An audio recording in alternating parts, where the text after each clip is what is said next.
మన నాయకులు ఈ రోజున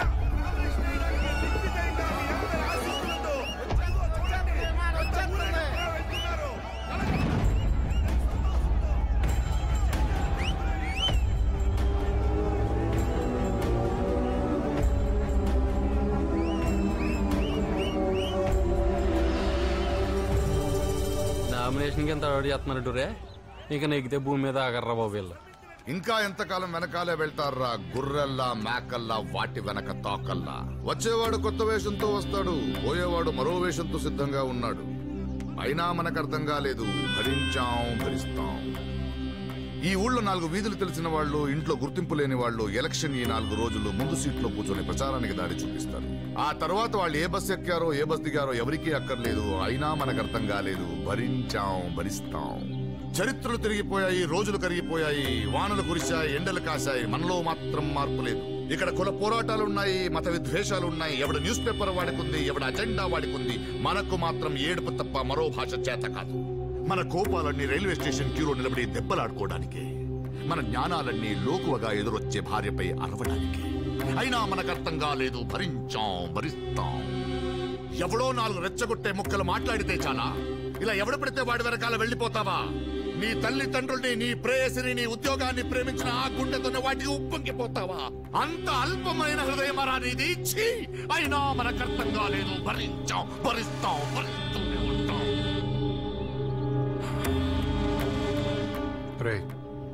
ఈసారి ఎలక్షన్స్ లో ఇన్ని నుంచి పెట్టేద్దాం, జనాలకు ఉపయోగపడతాడు. ఆయన ఒప్పుకోవాలి కదా. ఎవరైనా మనిషికి పని ఇచ్చినప్పుడు ఏంటని తెలుస్తుంది.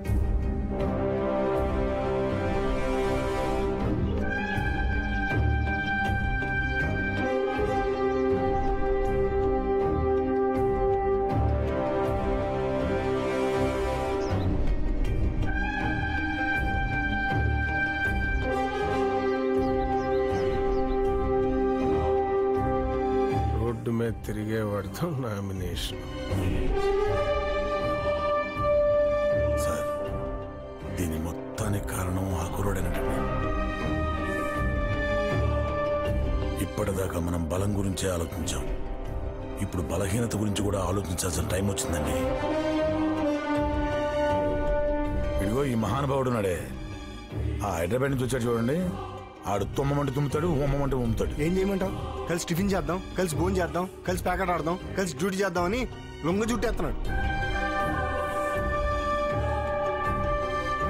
సార్, 25 సంవత్సరాల నుంచి మనకే ఓటేయడానికి అలవాటు పడిపోయిన జనం ఆ అలవాటు మానుకోలేక మనకే వేస్తారు, లేదా ఈసారి కొత్తగా ఉంటుంది చూద్దామని వాళ్ళకే వేస్తారు.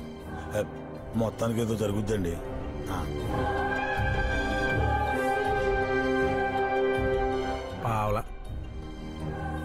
పావలా పెట్టుకుంటాను, ఒక్కొక్కడిని నించో పెట్టుకుంటాను.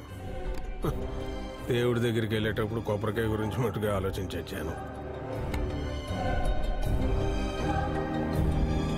మహానుభావులు తెచ్చిన స్వాతంత్రం ఊరికే వదిలేస్తామా? అబ్బే బాగుందిలేండి.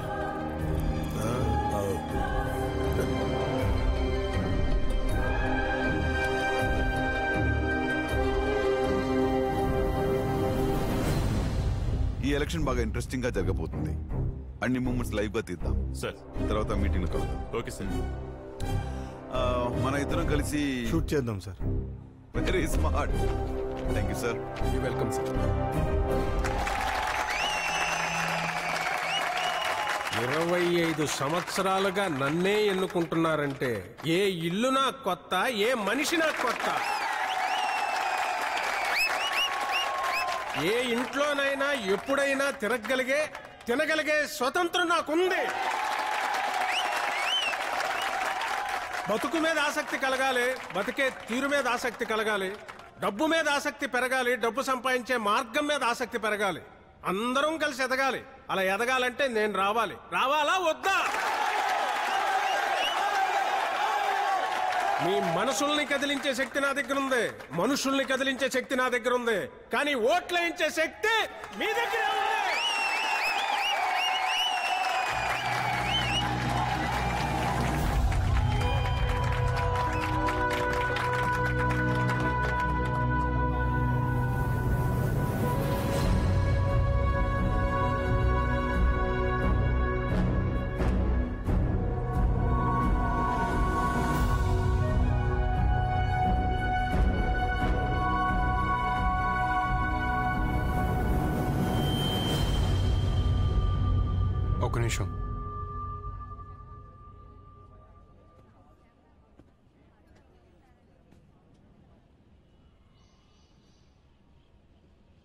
మేమేంటి ఇలా ఈ స్టేజ్ మీదకి వచ్చాను ఆశ్చర్యపోకండి.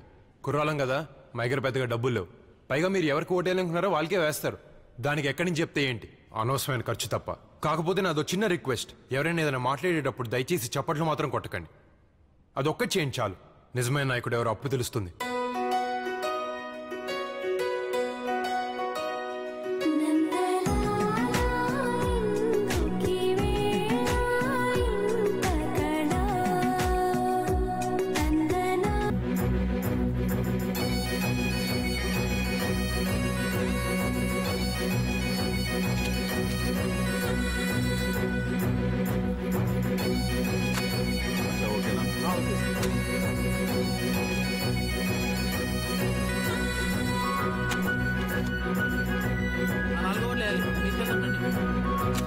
నా ఓటు ఏదో ఓటేసాడు ఏంటంటే ఎక్కడ పొద్దున తిరుగుతుంటే అక్కడంటే ఇక్కడ అంటారు ఇక్కడంటే అక్కడ అంటారు. అసలు ఓటు ఏమైంది? ఏమో ఎవరేసారు మాకే తెలుసు. పొద్దున తిరుగుతున్నాను నేను, మాకే తెలుసండి. అవసరమైతే ఈ విషయం మీద ఢిల్లీ వెళ్తాం మనం. ఢిల్లీ ఎందుకంటే తొక్కలో ఢిల్లీ. నా ఓట్లకు నేను ఎడుతుంటాను పొద్దు నుంచి.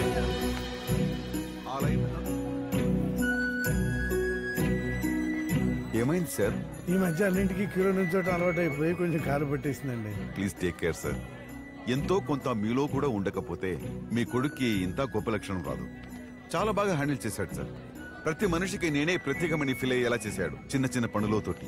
ఈ ఎలక్షన్లు ఈ ఓట్లు మనకు అవసరం అనిపిస్తుంది సార్. కానీ అలా ఉండలేం కదండి. ఎందుకంటే సమాజంలో మనం కూడా ఓ భాగం. ప్రతిసారి మంచిగా నెగ్గాలనుకుంటాం, కానీ చెడే నెగ్గుతుంది. గుండె పట్టేసినట్టు ఉంటుంది. ఓ సార్, 2-3 రోజులు పడుతుందండి బయటపడటానికి. ఒకవేళ సడన్ గా మంచిగా నెగ్గింది అనుకోండి, అప్పుడు ఈ గుండె తట్టుకుంటుందో లేదో చెప్పలేను. నో అలా చెప్పకండి సార్. అలా అయిపోయా సార్ మనుషులు.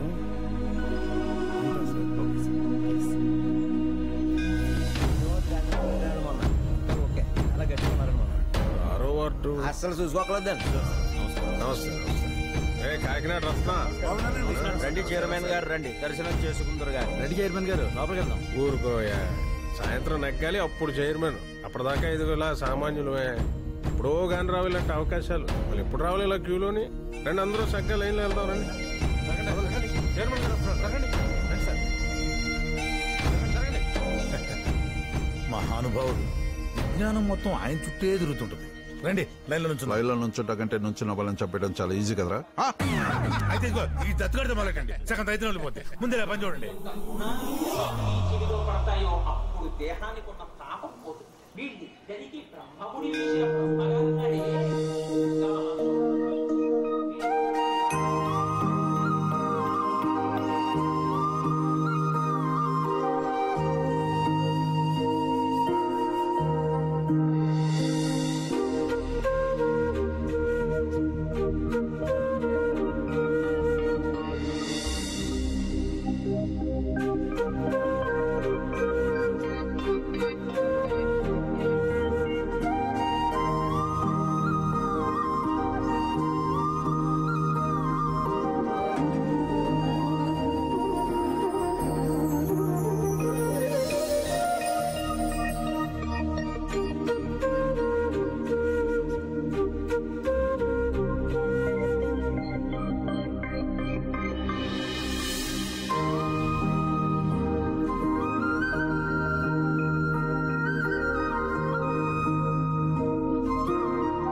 బంగారు మాట మళ్ళా కొట్టేవాడేవాడు. వెళ్ళటం కాయవరా, కూర్చునే లేదు. జరగకుండానే చెమటలు పడుతున్నాయి ఏంటండి? అవునా, ఖర్చు ఉందా? ఉందండి, తుడుచుకోండి. మొదటి రౌండ్ పూర్తయ్యేసరికి 1 నుంచి 8 వార్డుల్లో 3 వార్డుల్లో విమానం, 5 వార్డుల్లో ఉల్లిపాయ గెలుపుతాయి. ఫస్ట్ రౌండ్ పోయిందండి బాబు. ఎందుకయ్యా ఓ కంగారు పడిపోతావు? ఇంకా 4 రౌండ్లు ఉన్నాయి అక్కడ. ఓన్ అప్డేట్స్ వస్తున్నాయి, నీకెందుకు కంగారు? ఏదవుతుందో నువ్వు వెనకెళ్ళు రొంపున్న వాళ్ళు రాకూడదు వెళ్ళి వెళ్ళేసుకో.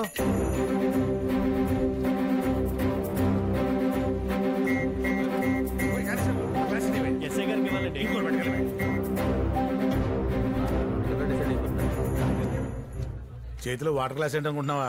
లాస్ట్ టైం ఇలాగే సెకండ్ రౌండ్ స్టార్ట్ అయ్యే ముందు వాటర్ గ్లాస్ పట్టుకున్నాను, నెగేశాం. రెండో రౌండ్ పూర్తయ్యేసరికి 9 నుంచి 16 వార్డుల్లో 6 విమానం 2 ఉల్లిపాయ కలిపి మొత్తానికి విమానం 9 ఉల్లిపాయ 7 వార్డులు గెలుచుకున్నాయి.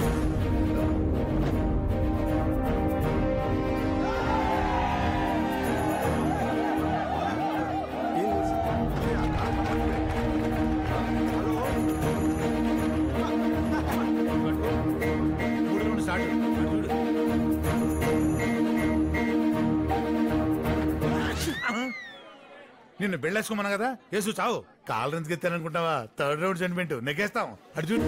మూడవ రౌండ్ పూర్తయ్యేసరికి 17 నుంచి 24 వార్డుల్లో మొత్తం 8కి 8 గాను ఎవరు ఊహించే విధంగా ఉల్లిపాయ 1 కూడా గెలుచుకోకపోగా 8 వార్డుల్లో విమానమే గెలిచింది.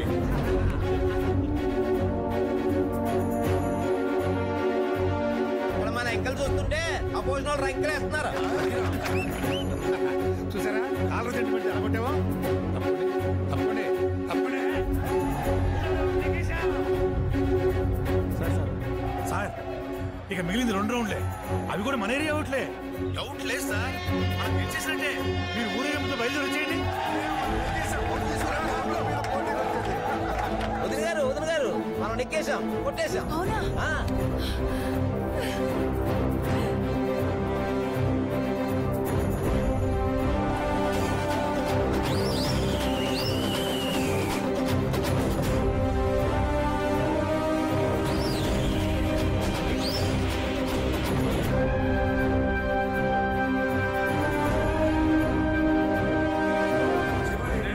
పూర్తయ్యేసరికి 17 వార్డుల్లో విమానం గెలుపును సొంతం చేసుకోగా మిగిలిన 23 వార్డుల్లోనూ ఉల్లిపాయ భారీ ఆధిక్యంతో దూసుకుపోతోంది.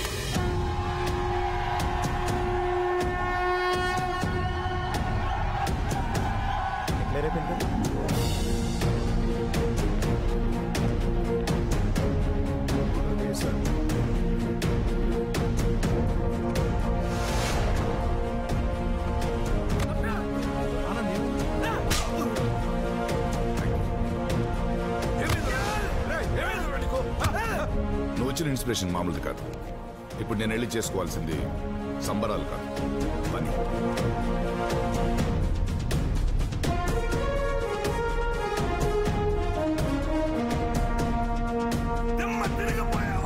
Breaking news! ఉల్లిపాయ దెబ్బకు విమానం కూలిపోయింది. మనం ఓడిపోయాం.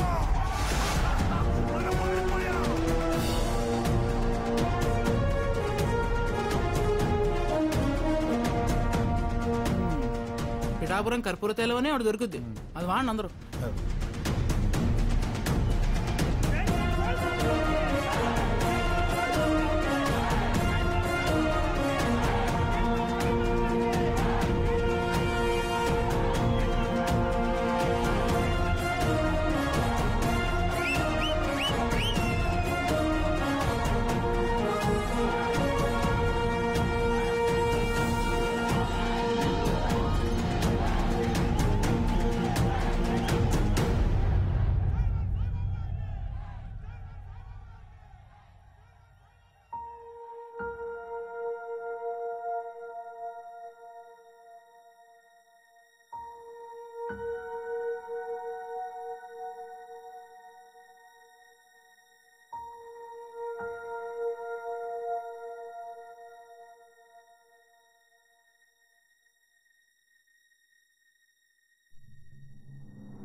ఇంత వయసు వచ్చిన తర్వాత మనకే రోజులు ఎట్లా గడిచిపోతుందో తెలియట్లా.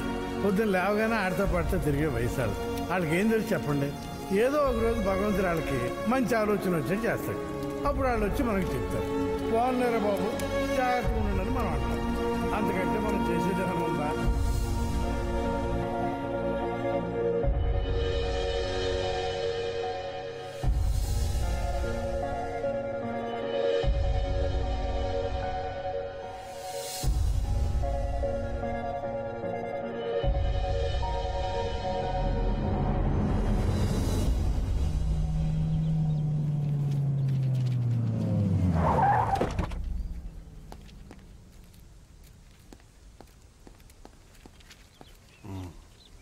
Thank you sir. ఎలక్షన్ చాలా బాగా జరిగింది సార్. వండర్ఫుల్. ఇంత గమ్మత్తుగా జరుగుతుందని నేను ఎక్స్పెక్ట్ చేయలేదు. మీరు అనుకుంటున్నారు ఏం చేసినా నేనే చెయ్యాలి, నేను లేకపోతే వేరే దిక్కు లేదు, ఏం సహాయం చేసినా నేనే చేయాలని. ఆ తర్వాతే ఎవరైనా. కానీ ఆ కుర్రాడు అసలు సహాయం చేయడానికి నేనెవరిని, ఏం చేసినా నాకు నేనే చేసుకున్నట్టని. అందులో ఒక వినయం ఉంది, మీ దాంట్లో అహంకారం ఉంది. పట్టేశారు సార్ జనం, చాలా తెలివిగా పట్టేశారు. మధ్యలో ప్రవచనాలు వింటున్నారు, అందరూ ఫాలో అవుతున్నారు కదా, సైలెంట్ గా పట్టేశారు సార్, అడ్డు కుదేశారు. మీ దగ్గరికి వచ్చేవాడు నేను చాలా తక్కువ, ఎందుకు పనికి రాను అని ఫీల్ అయ్యే విధంగా చేస్తారు. కానీ ఆ కుర్రాడు చివరి వరకు పట్టు కూర్చోవడం, ఎక్కడ దేనికి లొంగకుండా నిలబడిపోయాడు సార్. ఎలక్షన్ కి వస్తాం వెళ్తాం, ఏం జరిగిందో ఫైనల్ గా చూస్తాం. కానీ ఈ ఎలక్షన్ ఉన్నన్నాళ్ళు ఒకటే తొలిచింది ఏంటంటే, ఇలాంటి వాడికి ఎలాంటి అమ్మాయి వస్తుందా అని. ఓకే సార్, నేను తిరిగి హైదరాబాద్ వెళ్తున్నాను, ఉంటా. ఓహో సారీ, ఒక చిన్న కోరిక మిగిలిపోయింది. వెళ్ళేటప్పుడు ఖచ్చితంగా ఆ కుర్చీని మట్టుకు ఒకసారి టచ్ చేసి వెళ్తాను.